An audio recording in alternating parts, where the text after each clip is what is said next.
I'm Miranda Pierce. I found out I had scoliosis when I was in the 5th grade in 2000. For about 3 years I visited Dr. Cottle, and over those years I went from a 25-degree curve to a 63-degree curve. And I did a lot of x-rays over that time, spent a lot of time with Dr. Cottle. By about the summer of my 8th grade year, we decided surgery was the best option. I went in, I had scoliosis surgery. I had a 10-inch titanium rod put in my back with 4 screws. And then about 4 months later, I was taken out of my back brace after surgery. And then about 9 months later, I was back to physical activity. Your pre-op time is the time before your surgery. You have 3 major things that you're going to have to do during that time.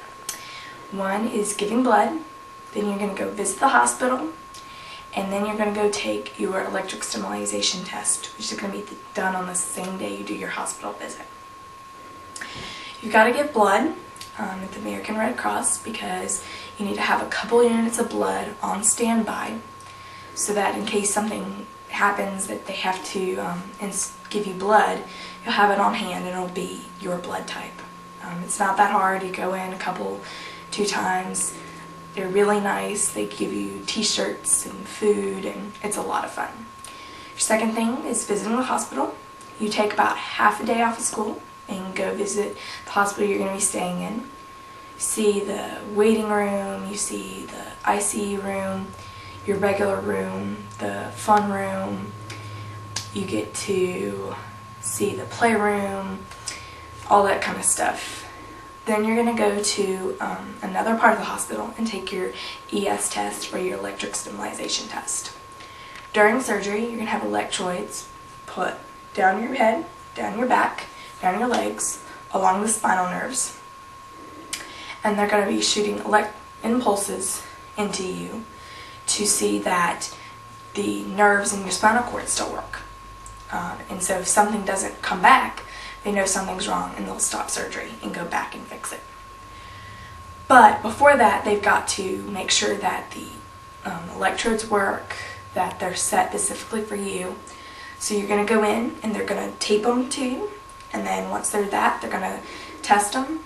It only hurts a little bit, not that much, but your feet go like this like the entire time. Will I lose my day? Let me tell you about my day of surgery. I had to get up really early that first day because I had to be at the hospital about 10 o'clock.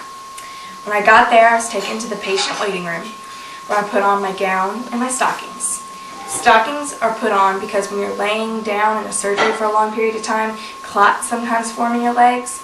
So I had to wear those to make sure I didn't get clots in my legs.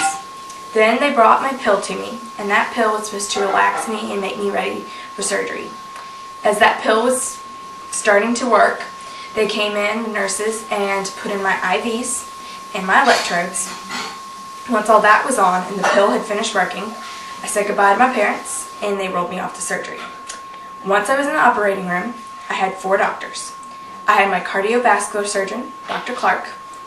I had my orthopedic surgeon, Dr. Cottle.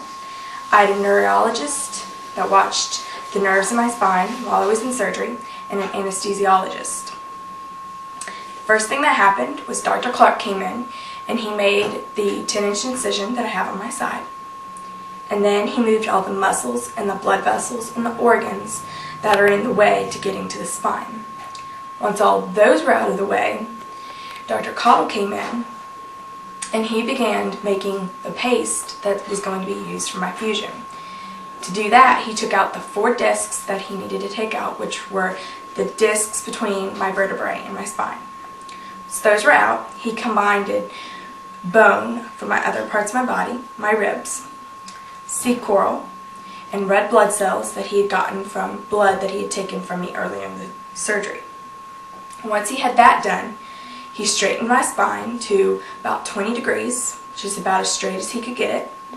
Once he had done that, he took the rod that was going to be used to sustain my spine that way. Then he screwed the rod into my vertebrae with screws, about 2 or 3. Once that was done, he used the paste to put around the spinal cord and the rod so that in a few years that would be hard bone would become real bone. That would be the fusion that would sustain me from not making another curve. Then once that was done, Dr. Clark came back and he put everything back in place and closed me up. During that time, Dr. Cottle went out and told my parents I was doing fine. And then I spent about an hour in recovery. After that, I was taken to my ICU room, which I stayed in for about 12 hours. And then the next day, I was taken to my regular room, where I stayed for the next 6 days.